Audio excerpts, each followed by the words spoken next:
Vamos a nuestro texto.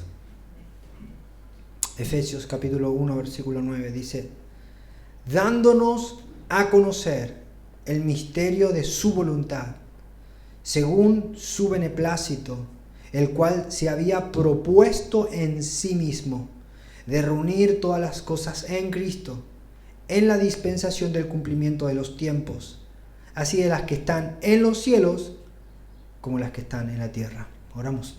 Señor, gracias por este tiempo. Gracias por tu palabra. Señor, venimos confiando que lo que tú vas a hacer hoy es glorioso, porque tú eres glorioso. Señor, y entendemos que tú añades y tú prometes derramar misericordias nuevas cada mañana, y también dices que vas a derramar gracia sobre nuestros corazones, y de esa gracia podemos venir y beber gratuitamente. Señor, por la fe nos acercamos y confiamos que tú vas a hacer una obra gloriosa en tu iglesia, una iglesia viva, Señor, y viva porque tu Espíritu la ha vivificado. Te damos gracias, Señor, por todo lo que vamos a hacer. Guía, Señor, mi vida, me someto completamente a ti. Señor, toma el control de todo lo que hagamos. Te lo pido en el nombre de Jesús. Amén y amén. Bueno, hermanos, hace 7 años, algo más, un día me fui a una librería cristiana y encontré un título escondido. Era un título que nadie leía. Estaba ahí, llevaba mucho tiempo sin venderse. Era un material que estaba prácticamente en desuso, en el olvido. Y como yo soy una persona media curiosa, me acerqué a ver qué era ese libro que estaba ahí. El libro se llama Los deleites de Dios. El autor es John Piper. Y cuando empecé a leerlo, me encuentro con los primeros renglones del libro. Y dije, será interesante esto, voy a ver qué dice. Y fíjense lo que dice John Piper. John Piper dice que en uno de los pasajes más conocidos de la Biblia se esconde un secreto que es maravilloso. Y él habla de 1 de Timoteo capítulo 1, versículo 11. Y fíjense lo que dice el pasaje. Según el glorioso evangelio del Dios bendito, que a mí me ha sido encomendado. John Piper dice que si nosotros analizamos este texto, que es uno de los textos más conocidos de la Biblia, vamos a encontrar algo que es glorioso y maravilloso. Y dice que si nosotros traducimos mejor el pasaje, vamos a poder entender con claridad a qué es lo que él se refiere. Y dice, él lo traduce de esta manera: las buenas nuevas de la gloria del Dios feliz.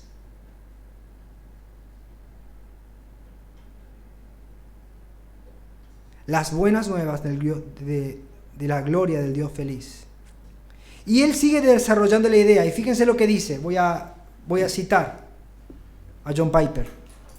Gran parte de la gloria de Dios es su fidelidad, es su felicidad. Para el apóstol Pablo era inconcebible que Dios pudiera estar privado de gozo infinito y aún así seguir siendo glorioso. Porque ser infinitamente glorioso era ser infinitamente feliz. Utiliza la frase la gloria del Dios feliz, ya que para Dios constituye algo glorioso ser feliz como Él lo es. La gloria de Dios consiste en gran parte en que Él es feliz como jamás podríamos imaginar. Y él prosigue, dice, como dice el gran predicador del siglo XVII, Jonathan Edwards, la alegría de Dios es parte de la plenitud que Él nos comunica. Esta alegría consiste en gozarse y regocijarse en Él mismo. La alegría de la creación reside también en eso. Y este es el Evangelio. El Evangelio es la gloria del Dios feliz. La gloriosa felicidad de Dios es una buena noticia. Nadie quisiera pasar la eternidad con un Dios triste. Si Dios es triste, entonces la meta del Evangelio no es una meta feliz. Y eso significa que bajo ninguna circunstancia sería Evangelio. Sin embargo, de hecho, Jesús nos invita a pasar la eternidad con un Dios feliz al decir, ven a compartir la felicidad de tu Señor en Mateo 25, 23. Jesús vivió y murió para su gozo, el gozo de Dios, para que ese gozo estuviera completo en nosotros y para que nuestra alegría sea completa, dice Juan 15, 11, 17 y 13. Por eso el Evangelio es el Evangelio de la gloria del Dios feliz. Fin de la cita. Hermanos, sí, hermanos, Dios es feliz, lleno de gozo, radiante y rebosante de felicidad. De Él brotan todas las bendiciones que el apóstol nombra en su canto, que venimos estudiando en Efesios. Pablo dice, bendito sea Dios, el Dios feliz.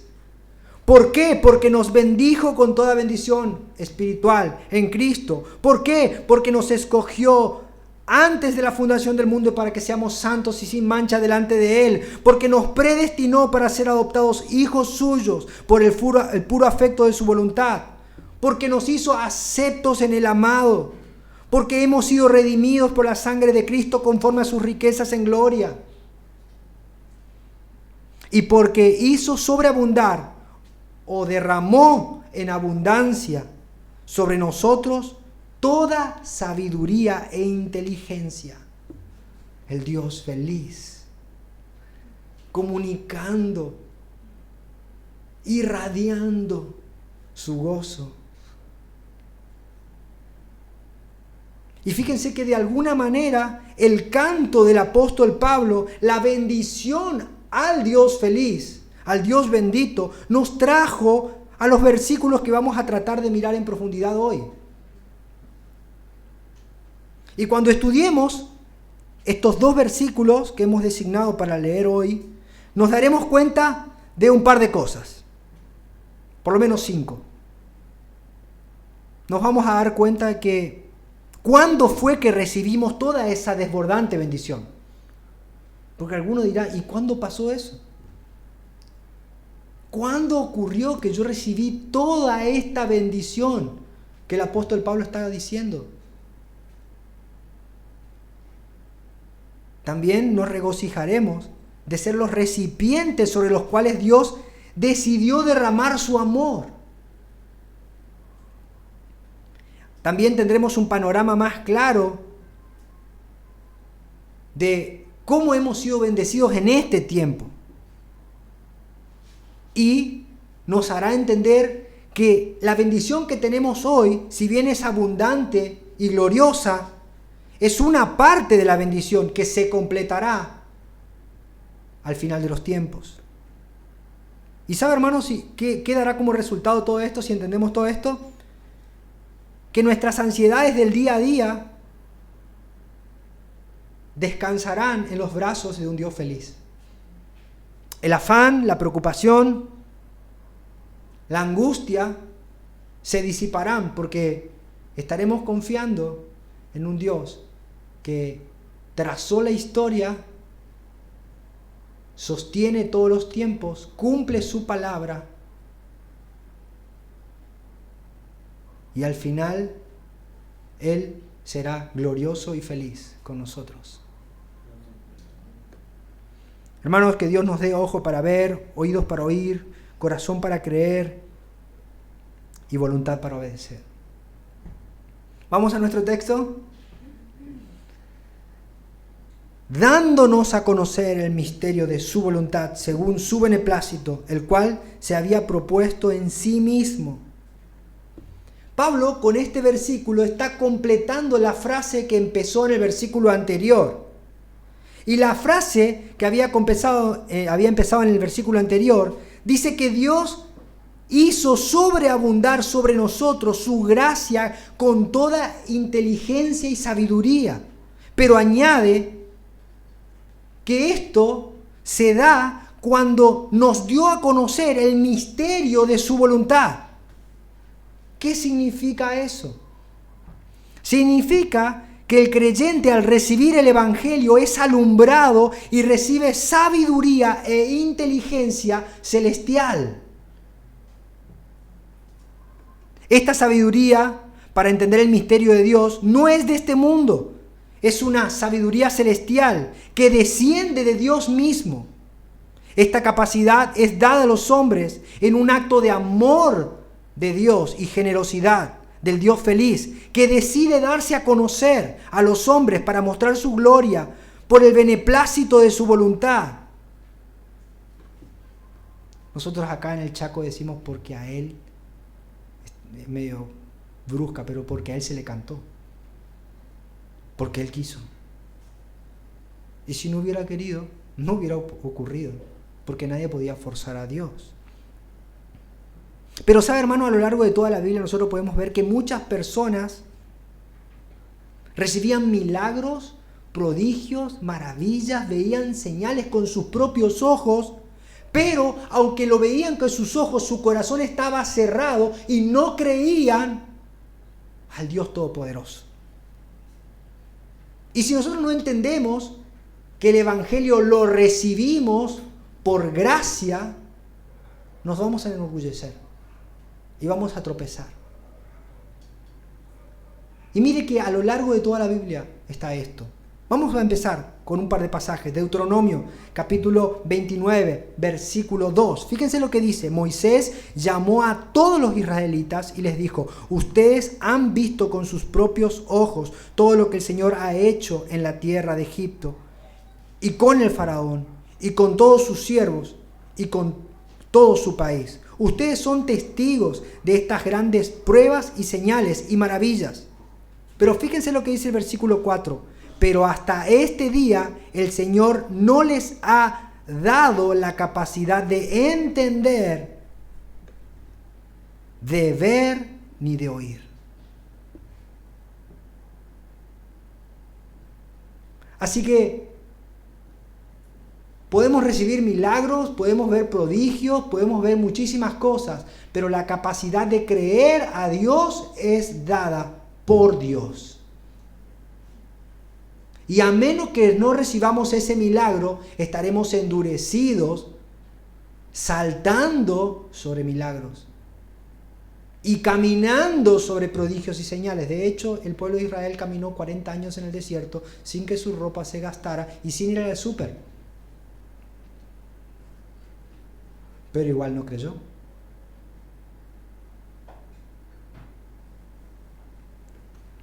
Isaías, capítulo 6, versículo 8.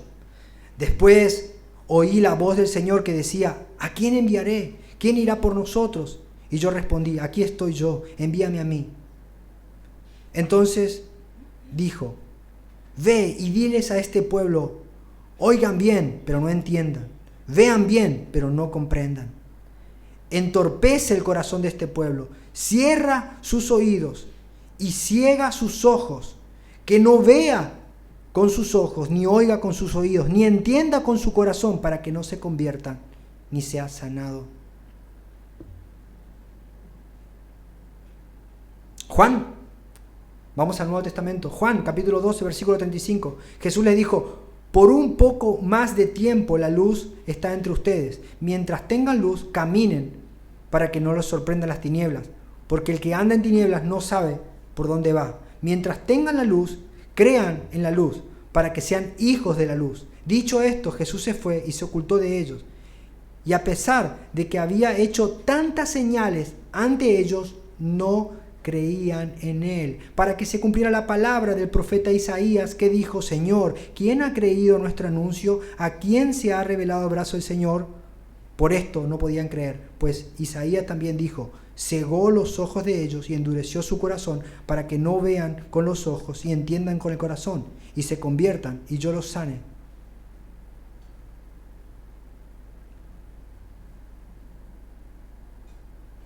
Lucas capítulo 8, versículo 10, dijo: y él dijo: a vosotros les es dado el conocer los misterios del reino de Dios, pero a los otros por parábolas, para que viendo no vean y oyendo no entiendan.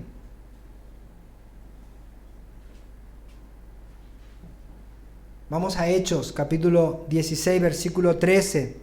Y un día de reposo salimos fuera de la puerta, junto al río, donde solía hacerse la oración, y sentándonos, hablamos a las mujeres que se habían reunido. Entonces una mujer llamada Lidia, vendedora de púrpura de la ciudad de Tiatira, que adoraba a Dios, estaba oyendo, y el Señor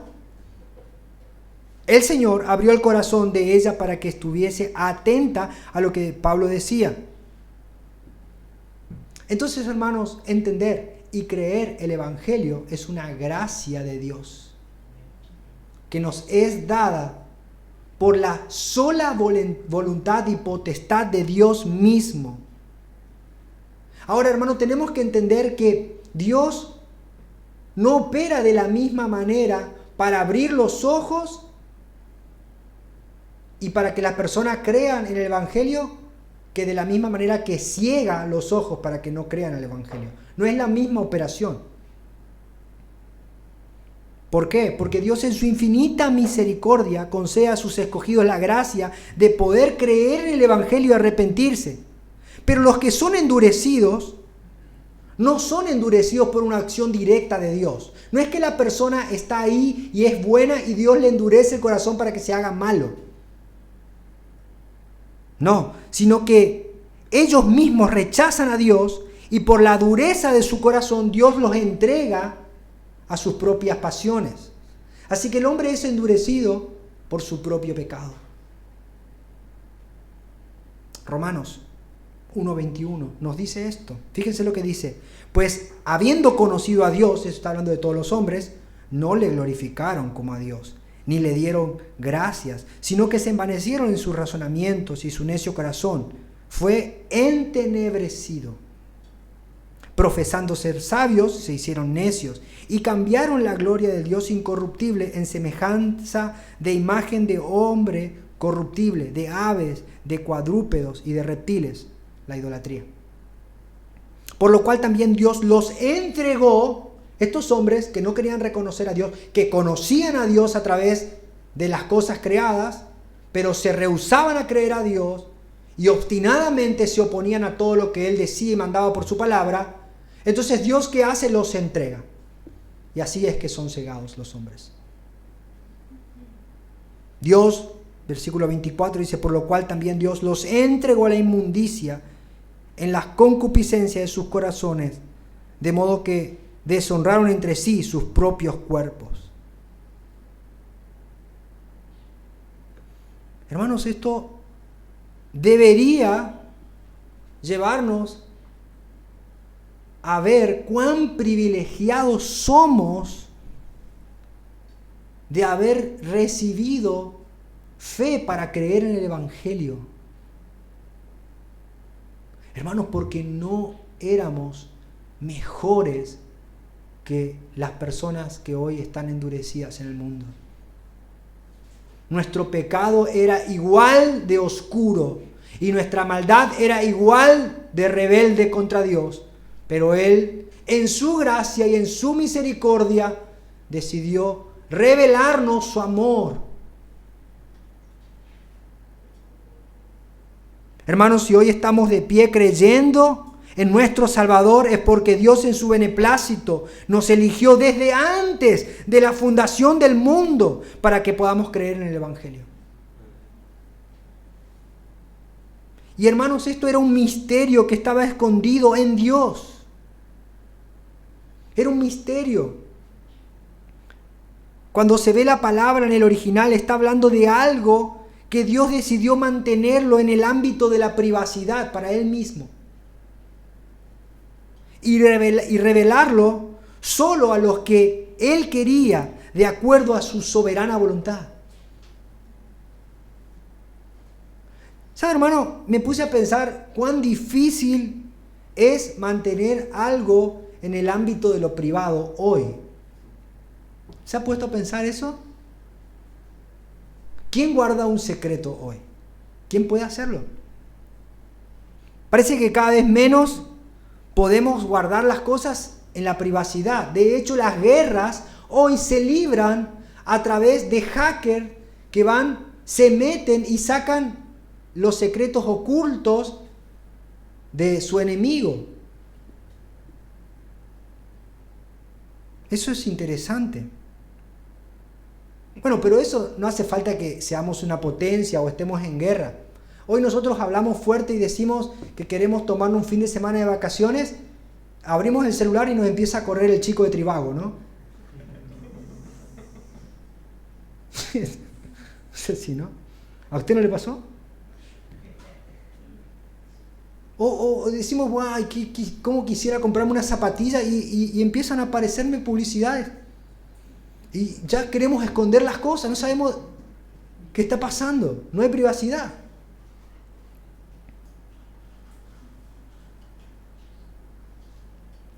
Pero ¿saben? Nadie podía violar la seguridad de Dios. Nadie podía entrar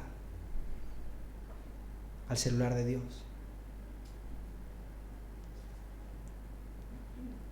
Nadie podía obligarle y decirle, quiero que me reveles y me expreses tu voluntad.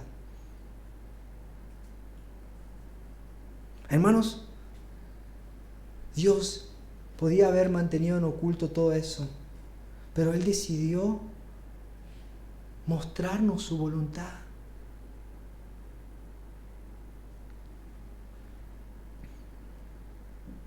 El secreto, algo que estaba en su corazón, que no era su voluntad solamente, sino que era su buena voluntad.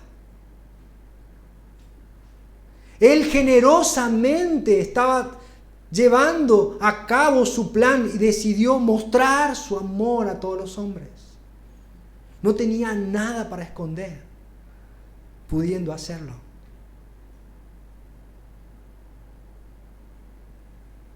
¿Se ha puesto a pensar en cuán profundamente privilegiado es usted? ¿Cuán maravillosamente amado es usted? Usted que ha creído en el Evangelio, usted que cree en Cristo. ¿Sabe, hermano? Nosotros deberíamos ser personas agradecidas de que Dios nos haya dado la gracia de poder creer en su Hijo. Pero Pablo dice que debemos ser agradecidos, pero también dice que debemos mirar cuán maravilloso fue este misterio. Y este misterio es motivo de gozo y de esperanza hacia el futuro. Versículo 10. Este plan que estaba oculto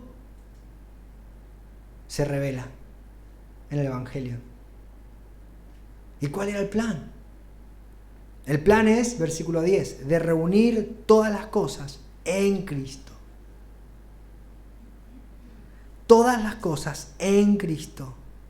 En la dispensación del cumplimiento de los tiempos, así de las que están en los cielos como las que están en la tierra. Pablo está diciendo que el Evangelio no solamente son buenas noticias para aquí y para ahora, sino que el Evangelio son buenas noticias para el futuro.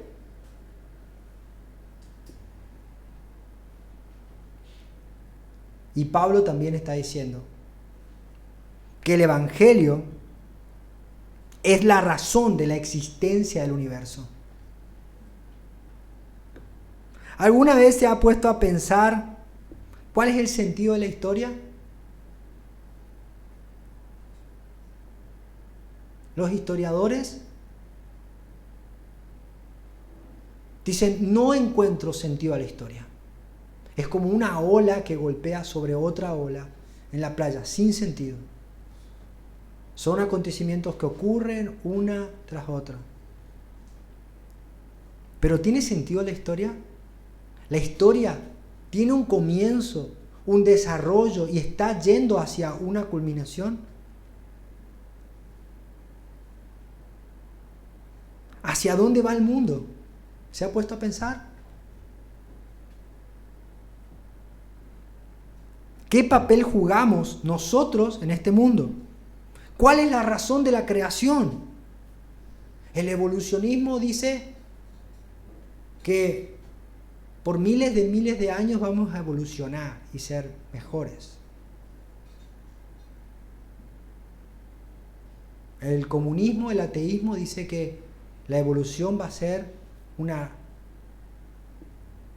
clase social donde haya igualdad. ¿Igualdad de qué? ¿Con qué? El materialismo dice que lo único que importa es lo material. Así que vivamos, tengamos nuestra vida ahora porque no hay esperanza después de la muerte.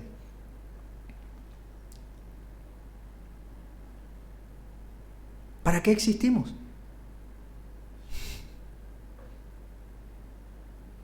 ¿No es cierto, Octavio? Buena pregunta. Brilla la cara de mi amigo. ¿Para qué existimos? Wow, buena pregunta. Por fin algo interesante en esta reunión, ¿no? Pablo dice que todo lo que vemos fue creado por y para Cristo. La creación entera fue hecha para su gloria. Pero a causa de la caída fue necesaria la venida de Cristo. Y Cristo liberará no solo a sus escogidos, sino que también liberará a toda la creación que está corrupta y que fue expuesta a causa del pecado. Sin Cristo la historia no tiene sentido, hermanos. La vida no tiene sentido. No es casualidad que los libros de historia digan antes y después de Cristo. Y muchos de los que escriben eso ni siquiera creen en Él. Pero saben que la historia se está desarrollando. La historia se está dando de acuerdo a lo que Dios dijo que se iba a hacer. Romanos 8:18, fíjense lo que dice. Pablo está exponiendo lo que nosotros vemos en el versículo de Efesios, está exponiendo acá en este punto. Romanos 8:18. Pues tengo por cierto que las aflicciones del tiempo presente no son comparables con la gloria venidera que en nosotros ha de manifestarse. Porque el anhelo ardiente de la creación es el aguardar la manifestación de los hijos de Dios. Porque la creación fue sujetada a vanidad, no por su propia voluntad, sino por causa de que la sujetó en esperanza. Porque también la creación misma será liberada de la esclavitud de la corrupción a la libertad gloriosa de los hijos de Dios. ¿Lo ve? Porque sabemos que toda la creación gime a una y aún está con dolores de parto hasta ahora. Y no solo ella, sino que también nosotros mismos que tenemos las primicias del Espíritu, nosotros también gemimos dentro de nosotros mismos, esperando la adopción, la redención de nuestro cuerpo. Hermanos, la esperanza del Evangelio es que Dios hará nueva todas las cosas. Y sabe, el Evangelio nos da la esperanza que ninguna otra filosofía del mundo nos puede dar, es que toda injusticia será juzgada y condenada en el día final. Que el mal será desarraigado y que Dios nos dará cuerpos glorificados y libres de la contaminación del pecado. Viviremos por toda la eternidad en un cielo nuevo y una tierra nueva, donde no habrá sol, ni luna, ni estrellas, sino que la gloria del Señor resplandecerá sobre nuestras vidas.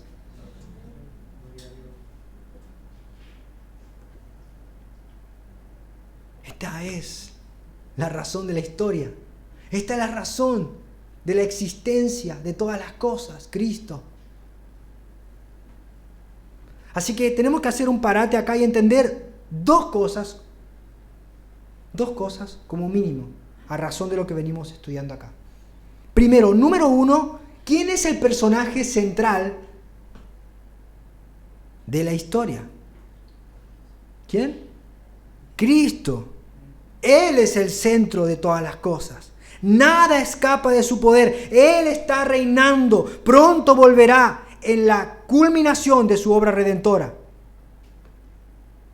Pero en este último tiempo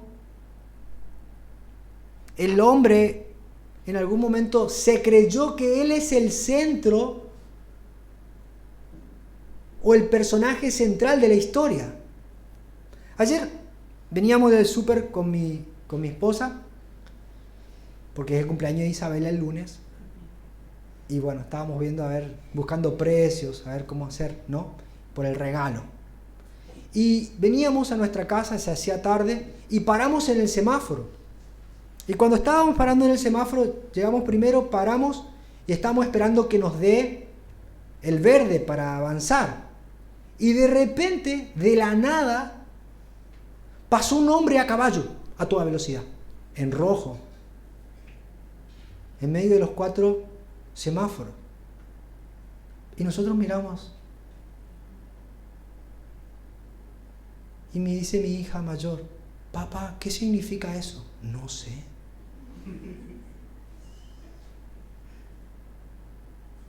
Me dice, papá, qué vergüenza.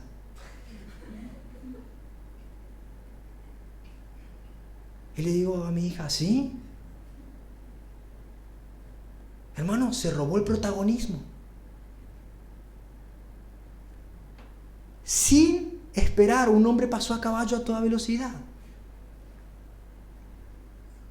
Y a veces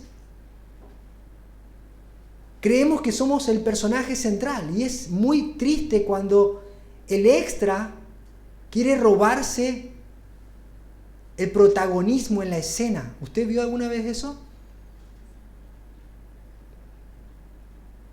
A veces yo estoy hablándole a mi hija mayor y le digo, oh, hija, qué hermoso. Papi, yo también sé hacer cosas hermosas, dice la más chiquitita. Quiere atraer la atención hacia ella.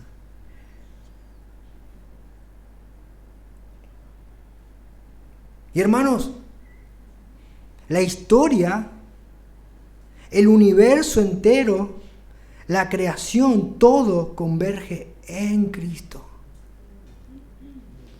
Él es glorioso, Él es el Dios feliz. Nuestra vida, si no la entendemos a través de Cristo, va a perder toda clase de razón o sentido. Hermano, una vida fuera de Cristo no es una vida, es una pérdida de tiempo, es algo que no tiene principio ni fin y no tiene razón de ser. Es un caballo pasando en rojo a toda velocidad. Es algo completamente desubicado. Y la segunda cosa que deberíamos pensar es que debemos ser entendidos en los tiempos. Dice, Cristo en la consumación de los tiempos vino y murió en la cruz por nuestros pecados. Hebreos 9, versículo 26 dice, de otra manera le hubiera sido necesario padecer muchas veces desde el principio del mundo, pero ahora, en la consumación de los siglos, se presentó una vez para siempre por el sacrificio de sí mismo para quitar de en medio el pecado. Tenemos que entender a qué se refiere Pablo cuando dice la consumación del tiempo. Hermanos, de acuerdo al plan de Dios, estamos en la consumación de los siglos. Y si bien ese plan se cumplió, y todos los que creen en el Evangelio son trasladados del reino de las tinieblas al reino de su luz admirable en Cristo, y ese reino es real ahora en nuestras vidas. Cuando una persona cree en Jesucristo, es sacado de la oscuridad y pasa a estar en el reino de Dios. Ese reino, si bien es real para nosotros, todavía no es pleno. Pero habrá un tiempo en el cual ese rey que está reinando a la diestra del Padre vendrá a la vista de todos los hombres, porque Él lo prometió. ¿Cuándo lo dijo? En Mateo 26, 63. El Sanedrín se había reunido para investigar y hallar alguna falla en Jesús. Pero, dice versículo Mateo 26, 63, dice, mas Jesús callaba. Entonces el sumo sacerdote le dijo: te conjuro por el Dios viviente que nos digas si eres tú el Cristo, el Hijo de Dios. Y Jesús le dijo: tú lo has dicho, y además os digo que desde ahora veréis al Hijo del Hombre sentado a la diestra del poder de Dios y viniendo en las nubes del cielo.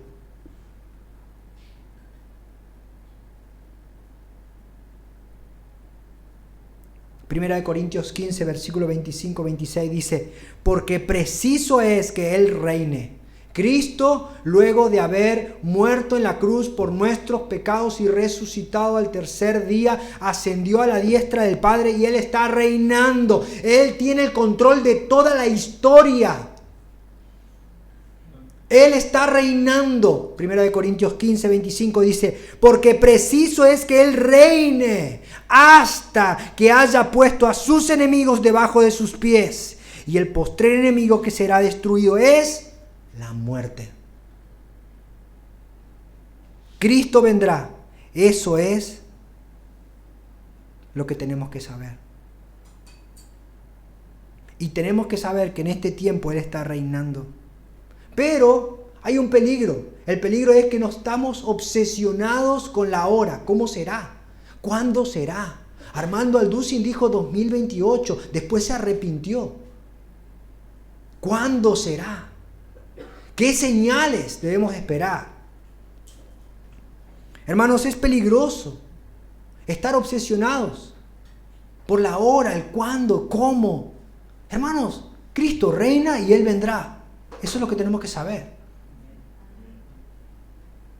No tenemos que estar obsesionados con la hora ni con las señales, porque todos nos podemos equivocar. Como le decía, estamos a un día del cumpleaños de Isabela y le compramos un reloj. Ella tiene 4 años. Y ella no sabe ni los números ni la hora, pero estaba obsesionada porque Camila tenía un reloj y claro, ella tenía que tener un reloj. Entonces le compramos el reloj y subimos al auto y se puso el reloj y dice: papi, ya son las 7:30. Hicimos 2 cuadras más: papi, son las 12:05.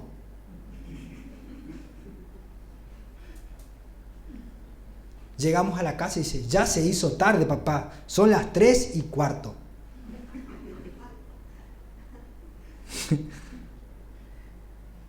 Ella no entiende la hora, no entiende ni idea. Y hoy salió afuera y le dijo a Karen: Karen, ¿cuánto era? ¿9:30 era? Era 9:30 en ese momento para ella. Y mucha gente está así, obsesionada. No, Cristo va a venir en tal día, o va a hacer esto, o va a hacer lo otro, o Cristo va a ser así, o en este tiempo. Hermanos, no es de tu incumbencia el día ni la hora. Eso es solamente en su sola potestad. Porque si nosotros nos empezamos a afanar por la hora y el momento, lo va a pasar lo de Isabela. Porque dice: papi, ya es tarde. Y ella ni sabe qué hora es. Ya es tarde. ¿Tarde para qué?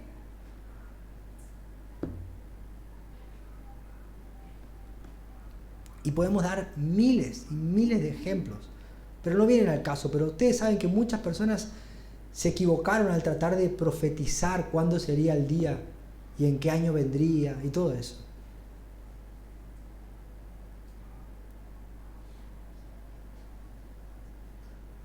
Lo que yo pienso en mi corazón es que esas personas no tienen la fe suficiente de creer que Él está reinando. Y cuando pasa algo o una guerra o un conflicto, dicen: ya viene, como piensan que a Dios se le está escapando del control de la historia. Hermanos, Él reina. Él reina. No busques una salida rápida, Él reina. Eso creía la iglesia del primer siglo. Eran llevados, arrastrados a los coliseos, puestos en enjambres, obligados a negar. Y decían: ¿cómo? Si tu rey reina, que te libre. Decía: estamos acá porque Él reina. Y no vamos a negarle. Eran puestos en maderos donde eran prendidos fuego y pintados con brea, pero ellos nunca dudaban de que su Señor reina. Él reina, hermanos. Pero a mí no me saludó el hermano cuando vine a la iglesia. Él reina. No, hermano, pero subió ahora el dólar, usted sabe. Él reina. No, pero Cristina vino al Chaco y estuvo en la UNCAO. Él reina. No, hermano, porque ahora resulta que Milei está involucrado y ahora va a haber un nuevo... Él reina, hermanos, Él reina. Él tiene el control de todas las cosas. Eso debe darnos paz. Nuestro fin es en Cristo. Nuestro final es un final feliz, porque Él es un Dios feliz. Vamos a estar por toda la eternidad viviendo y disfrutando para siempre con un Dios feliz, pleno. Dios nos bendijo con toda bendición. ¿Cuándo? ¿Cuándo nos bendijo? Cuando nos dio a conocer el misterio del Evangelio, que expresa la buena voluntad del Dios feliz. Esto lo planeó antes de los tiempos en su sola voluntad. ¿Cuál era su voluntad? Que podamos estar unidos en Cristo ahora, gozar de todas estas bendiciones, pero también nos llena de esperanza al mostrar que Dios controla el universo y maneja la historia. Un día hará un cielo nuevo y una tierra nueva. Pero antes culminará la historia de la humanidad, mostrando su gloria, poder y justicia. Pero hermanos, esto va a ser una bendición para nosotros si podemos leer con claridad las agujas del reloj.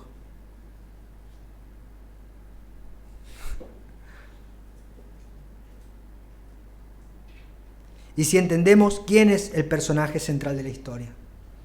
Y nos damos cuenta que Él es el personaje y no queremos robarnos el protagonismo nosotros. Si no podemos entender los tiempos, estaremos confundidos y preocupados. Si no entendemos qué parte nos toca a nosotros de la historia, seremos unos tristes desubicados en escena.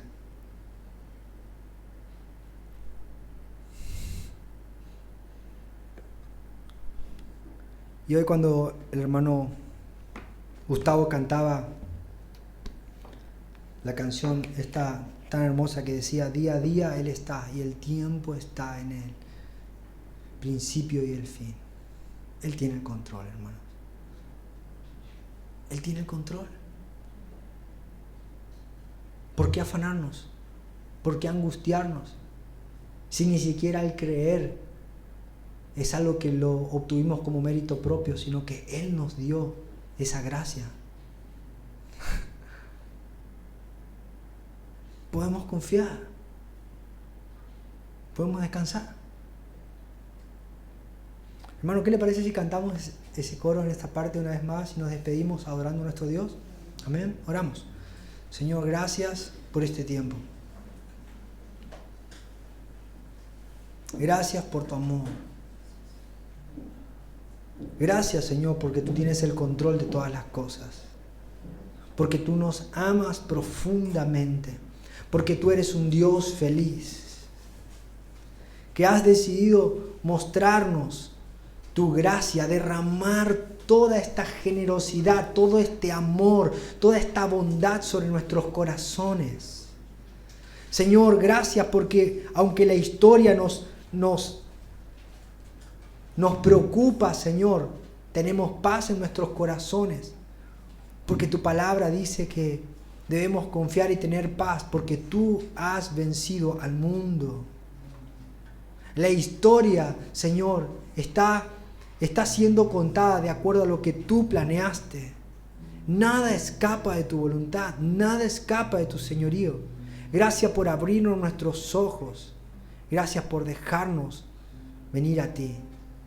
Te doy la adoración, Señor, te exalto, te engrandezco. Señor, te quiero pedir que traigas tu paz sobre la iglesia. Señor, y ayúdanos a ser entendidos, Señor, entendidos en los tiempos. Saber que tú en tu misericordia y en tu bondad viniste y cumpliste, Señor, aquellas promesas que por siglos habían estado ahí, Señor. Tú viniste en la culminación de los tiempos a morir por nosotros en la cruz. Pero de esa misma manera que fuiste fiel a esas promesas, tú también dejaste otras promesas. Y tú dijiste que vendrías a buscar a tu iglesia, Señor. Ese día, cuando el cielo sea abierto de par en par y todo ojo te vea, Señor. Tú vendrás, Señor, y pondrás fin a la historia. Señor, tú juzgarás lo oculto de los corazones de los hombres, Señor. Y tú, Señor, condenarás a la muerte. Señor, y viviremos, Señor, en un cielo nuevo y una tierra nueva. Y esta creación que hoy gime, Señor, a causa del dolor que nosotros, Señor, le infringimos a causa de nuestro pecado, será purificada por el fuego de tu gloria, Señor, y estaremos, Señor, en tu presencia por siempre. Señor amado, cuando nos confundimos, cuando nos ponemos en el centro de escena, es cuando las cosas empiezan a salirse de nuestras manos. Ayúdanos a verte a ti. Tú tienes el control, tú eres el centro de todas las cosas. Señor, ayúdanos a no afligirnos y a preocuparnos o a angustiarnos por el tiempo presente. Tú tienes el control. Tú prometiste, tú dijiste, he aquí estoy con vosotros todos los días hasta el fin del mundo, Señor. Te damos gracias, Señor. Amén y amén.